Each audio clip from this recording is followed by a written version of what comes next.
Hello అండి. నేనైతే ఇప్పుడు లక్ష్మీపేట నుంచి ఘాటి మీద వెళ్తే గోమంగి వెళ్తున్నాను.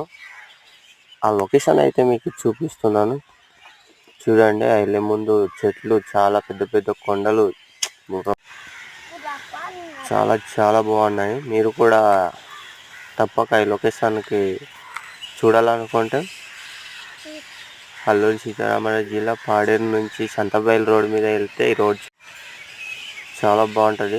పెద్ద పెద్ద కొండలు. నేను చాలా జూమ్ చేసి తీస్తున్నాను, అయినా సరిపోవట్లేదు కెమెరా. చూసారు కదా, వావ్ సూపర్ లొకేషన్ అయితే అదిరింది. నేను మామూలు కెమెరా కాదు, ఫోన్లో తీసాను, అందుకే ఇలా కనిపిస్తుంది. కెమెరాతో అంటే హైలైట్. మన ఛానల్ని సబ్స్క్రైబ్ చేసుకోండి, ఒక లైక్ కొట్టండి, మీ ఫ్రెండ్స్ని షేర్ చేయండి.